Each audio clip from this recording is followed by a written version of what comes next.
बिस्मिल्लाहिर्रहमानिर्रहीम। तो प्यारे प्यारे व्यूवर्स, कैसे हैं आप लोग। आज मैं लेकर आई हूँ आपके लिए इमली और आलू बुखारे के शरबत की रेसिपी। ये देखें, ये आधा कप मैंने इमली का पल्प लिया है, मैंने इसमें से बीज निकाल दिए हैं। ये मैंने आलू बुखारे का पल्प लिया है, इसमें से भी मैंने बीज निकाल दिए हैं। इनको मैंने भिगो दिया था 2-3 घंटे पहले। ये चीनी लिए 1 कप मैंने, और 1 चम्मच मैंने काला नमक लिया है। चलिए तो गाइस बनाना स्टार्ट करते हैं। ये मेरे जग में देखें, ये मैं दोनों पल्प डालूंगी, इमली का भी आलू बुखारे का भी, और चीनी भी और नमक मैं इसमें ऐड कर दूंगी। ये बहुत ही मज़े का बनता है गाइस, इसको ज़रूर ट्राई करिएगा। गर्मी के दिन चल रहे हैं, गर्मी में तो ये बहुत ही फ़ायदा देता है। आप इसको ज़रूर बनाएं और पिएं और सबको पिलाएं घर वालों को। वो इतनी आसानी के साथ बन जाता है ये। आप इसको बना के स्टोर भी कर सकते हैं, फ्रिज में रख सकते हैं। ये देखिए, अच्छी तरीके से आप इसको ब्लेंड कर लें।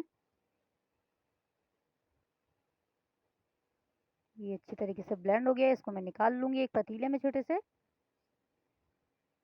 ये देखें, मैंने निकाल लिया, इसको मैं पकाऊंगी। इसको अच्छी तरीके से हमें पकाना है। थोड़ा सा इसमें इतना पकाना है हमें कि इसमें गाढ़ापन आ जाए। ये देखें, बहुत ही मज़े का बनता है गाइस, ज़रूर ट्राई करिएगा। ये देखें, पकना शुरू हो गया है, थोड़ी सी देर हम इसको और पकाएंगे। जब तक ये पक रहा है गाइस, मेरे चैनल को सब्सक्राइब करें, मेरी वीडियो पसंद आती है तो लाइक करें, शेयर करें, और मुझे बता दिया करें मेरी रेसिपी आपको कैसी लगती है।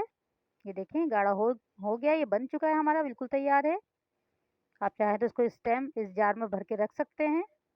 ये देखें, एक जग में मैंने 2 गिलास पानी लिए हैं, उस पर 2 अदद नींबू मैंने डाल दिया है, उसमें रस नींबू का, और 1 नींबू मैंने काट के डाल दिया है, इससे अच्छा सा फ्लेवर आता है।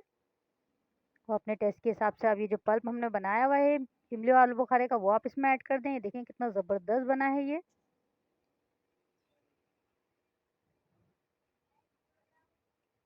आप एक नींबू का टुकड़ा उसमें डाल के गिलास में, और आप ये डाल सकते हैं, बहुत ही मज़े का लगता है, आप इसको ज़रूर ट्राई करिएगा। ये देखें, माशाल्लाह तैयार है, उतना ज़बरदस्त ये बना है। देखें, माशाल्लाह इसकी लुक देखें आप, कितना यम्मी लग रहा है। आप ज़रूर बनाइएगा। अपना ख्याल रखिएगा। अल्लाह हाफ़िज़।